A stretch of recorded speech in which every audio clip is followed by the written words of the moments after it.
and welcome back to the channel. I am very excited today to really just sit down and talk about books again. And today we're talking about not just books, but some of my favorite books, because the list I'm going to be doing today is my top 10 favorite fantasy series as of now. I want to really reiterate that as of now part. I did this list last year and it didn't look like this. I'm going to do it again next year and hopefully the year after that. And I predict that they will change every year because I will be reading and discovering new fantasy series as I go.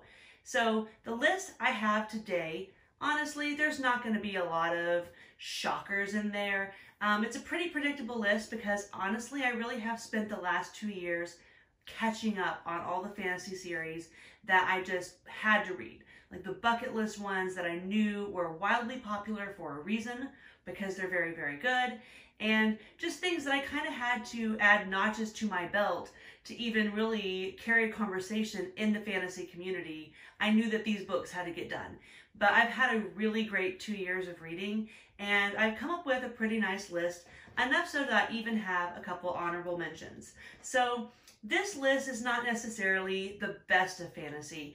It is the top 10 series that right now, I still think about them all the time. Like I'm actively having conversations about them. I either just read them or I'm already itching to reread them because they just live inside my head so much. My honorable mentions, they're always going to be favorites for me, not just because of nostalgia, because they are really good books and really good series. But they didn't crack the top 10 this year simply because I have some distance between reading them and now, and they're just not really like occupying a lot of space in my head right now. The first one is Harry Potter. Guys, Harry Potter is so good, and I know it's a little bit fashionable right now to be like anti-Harry Potter, but as far as these actual books go, and the words on the pages, and the story that has been created here, like this will never not be a favorite for me. And it's really exciting because my oldest is 9 years old. Her name is Lucy, and she's reading the books for the first time right now. And so it is really special to get to experience them again, but through her eyes. It's just a magical book series. And so if you haven't read it, if you're, like I said, if you're 9 years old or if you're 90, I genuinely think that there's something for everybody in this series. It's just so wonderful. The other honorable mention I have is the Chronicles of Narnia. This is definitely the first big fantasy series that I ever read. My mom read them out loud to us when we were kids, and then I read them on my own when I was a bit older. What I have here is just an omnibus that is all 7, I believe, books in one collection.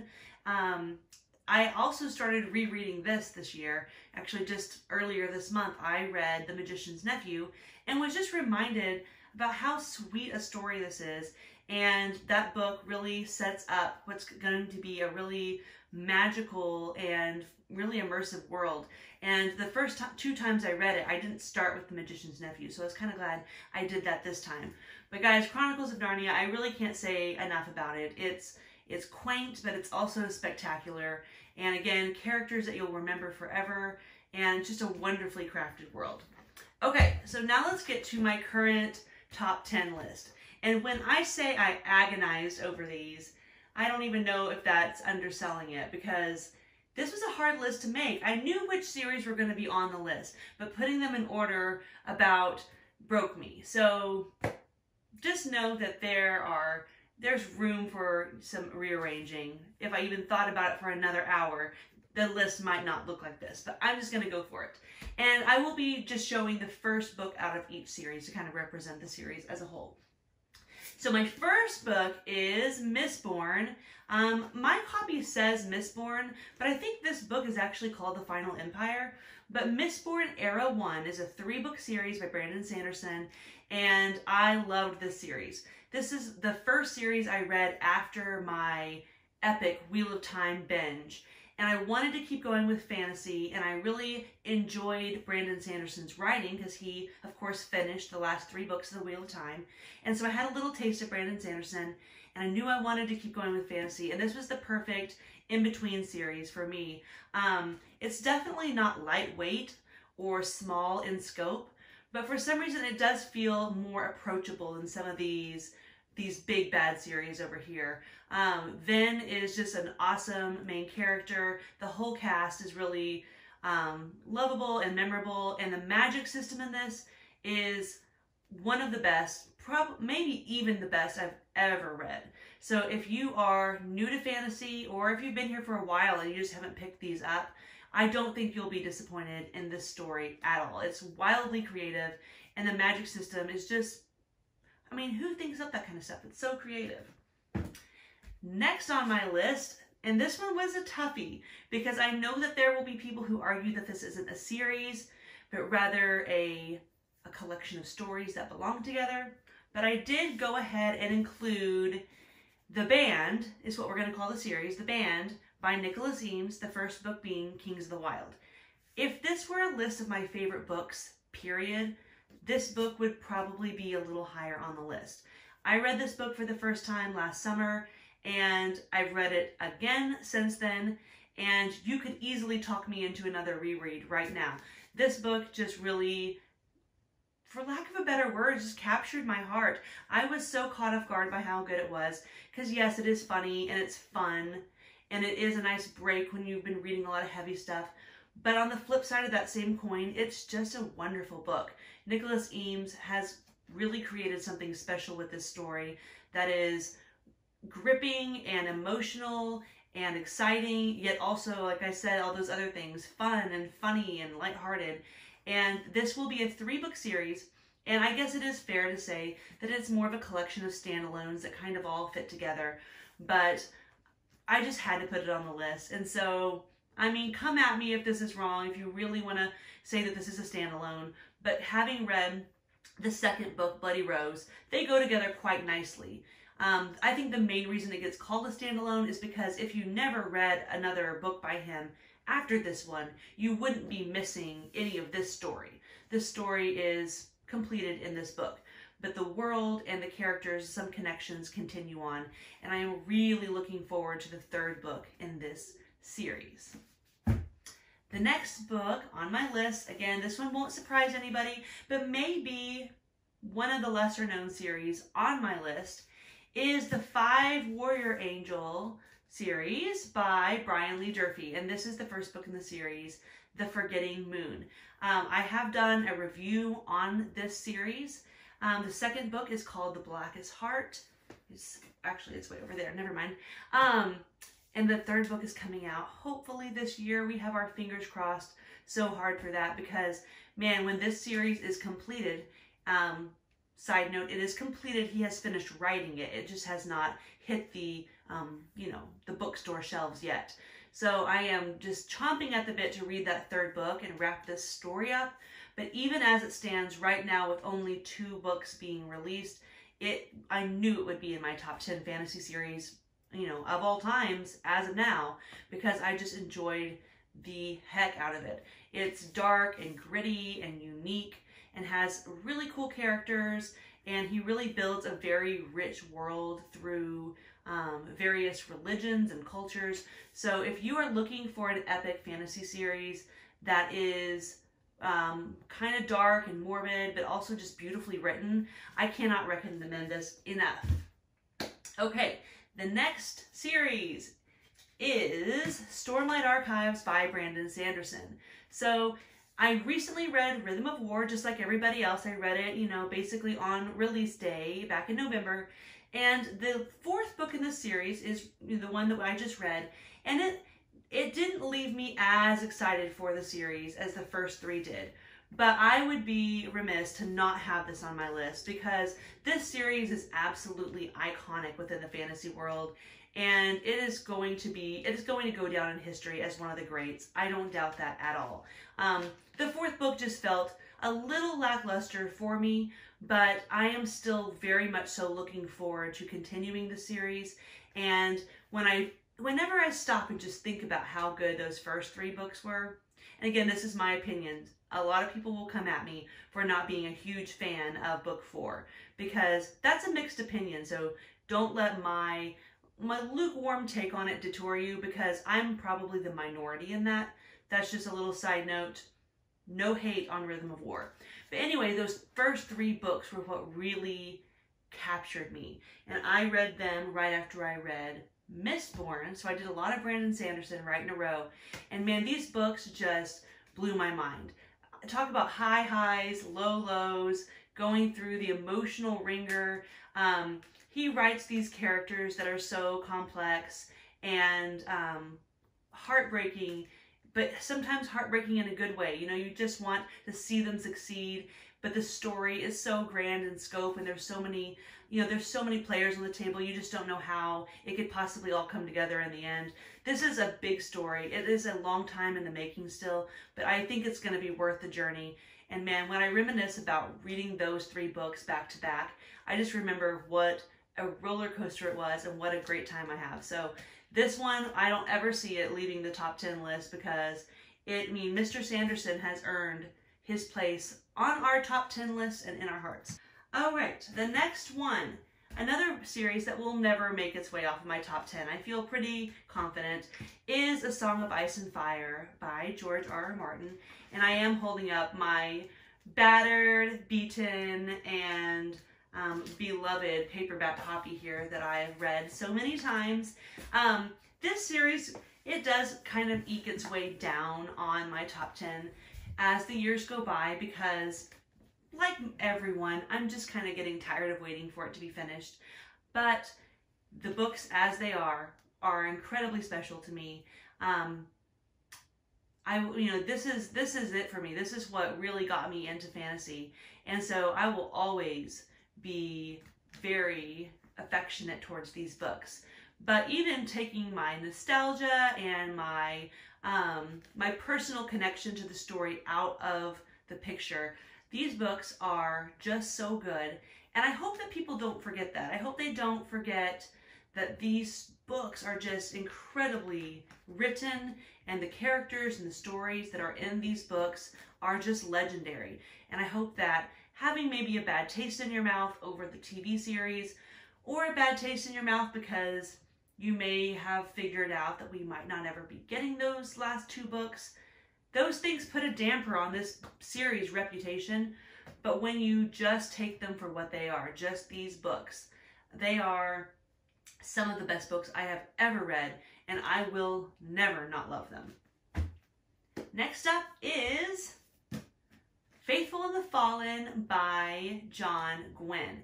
And I know they're 2 separate series, but in my mind, I kind of want to combine Faithful and the Fallen and then the follow-up series to that of Blood and Bone, because they are separate, but they are so closely linked in the same world that I kind of just want to keep them together. And so for this slot, which is actually number 5, I'm going to give it to John Gwynne. I'm going to give him the whole kit and caboodle, both series. This series was just exactly what I needed right when I read it. It was a reminiscent reminder of some of my favorite books that I love and miss, but it was also such a fresh take on a fantasy story. So the setup is relatively traditional. I mean, there are some tropes in there that you can see coming, but man, he does them in such a fresh and unique way that never at any time will these storylines or ideas feel tired or recycled.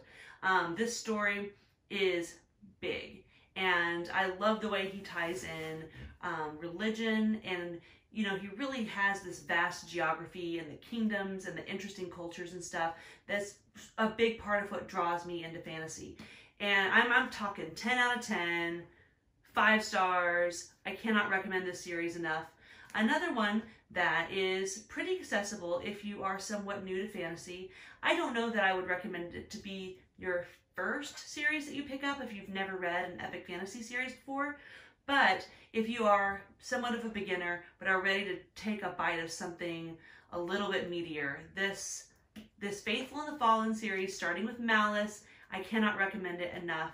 And again, I see it just firmly planting itself in my top 10 for a long time, if not forever. The next one, and again, this could be a little bit controversial because, I don't know, maybe everyone expects it to be number 1 on everyone's list, but I'm going to say Lord of the Rings as my number 4 spot. I've read Lord of the Rings since I was young, since I was a kid.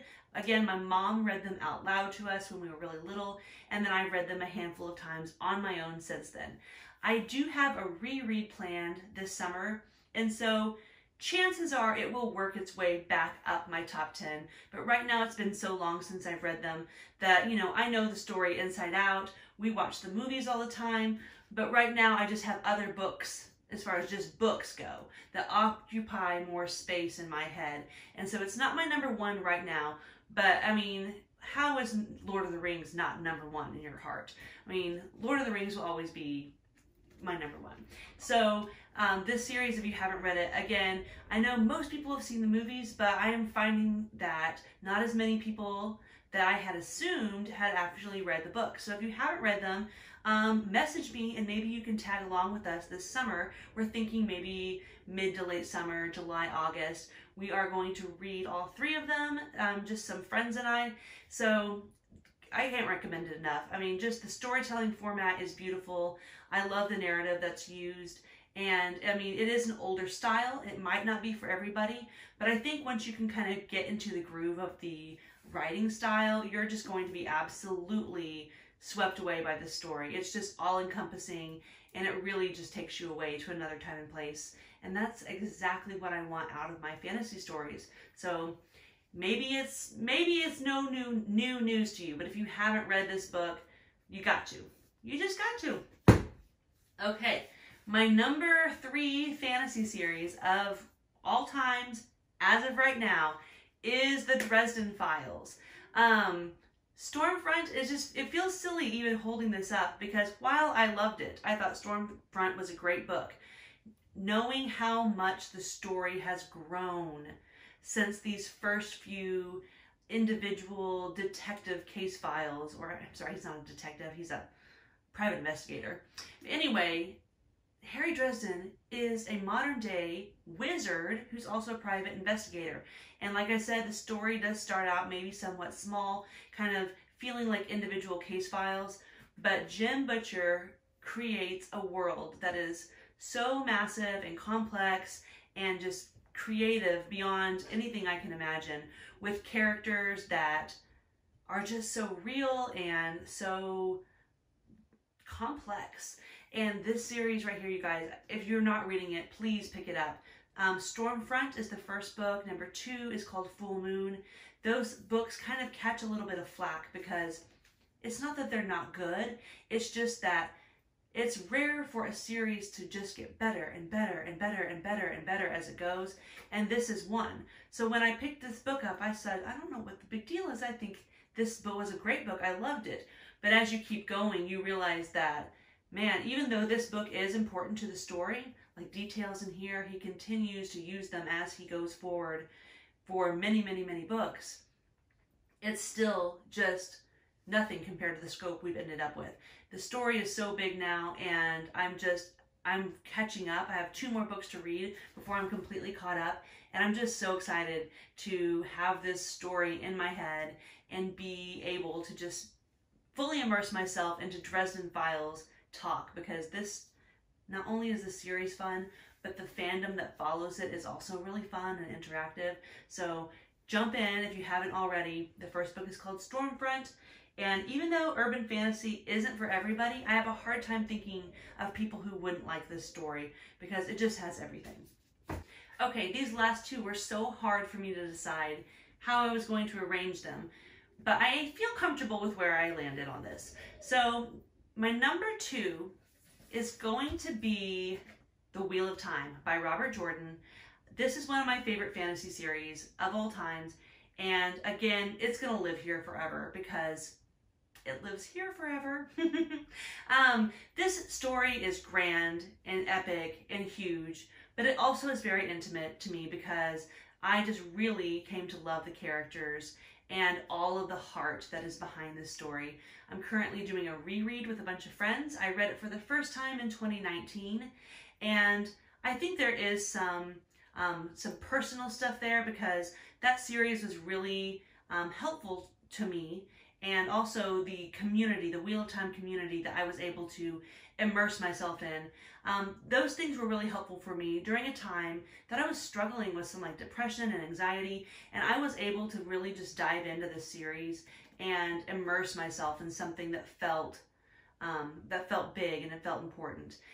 So this story will always be on my top 10, but right now it is in the number 2 spot because I simply cannot get enough Joe Abercrombie. So Joe Abercrombie has written The First Law. It is a 3-book series. It's a trilogy, rather, I guess we would say.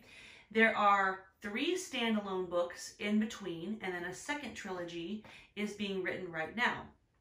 So I am going to say First Law, meaning the initial trilogy, but what I really mean is all of those books. You know, by the time it's all said and done, it'll be 9 books. And that series right there is just about one of the best things I've ever read. Joe Abercrombie is my favorite working author. I would read anything he wrote. But man, we were talking last night, some friends on Discord, we were just chatting about this series, and I can't hardly have a conversation about it or talk about one of the characters without feeling this irresistible urge to go pick the books up and read them again. And no, I don't have a formal reread planned anytime soon. I am anxiously awaiting the release of that last book coming later this year. But no, I don't have a reread planned soon, but I can hardly talk about it without just running to go pick it up, even if just to read a few pages, because the characters in this book, I can't spend that long without them because they're just the coolest. And the way Joe writes books, again, I just can't go too long in between without taking at least like just a nibble, because he's just that good. He's my favorite. And so I do feel confident putting that in this slot. But man, I could switch these around pretty easily. But right now I do feel confident with this being my number 1 fantasy series as of now. So I want you guys to let me know, what are some fantasy series that you love that maybe you think I'm crazy for not putting on here, or maybe I haven't even read them yet. What does your top 10 look like, and does it fluctuate from year to year like mine does? I'll try to see if I can dig up my top 10 list from last year, and I'll post it, and we'll see how it has changed, because I know there are some things on there that I kicked to the curb after reading for a whole nother year. So I'm dying to know what is on your top 10 list and how does it change from year to year. So I hope you enjoyed the video, and I'll be back later this week with a new one.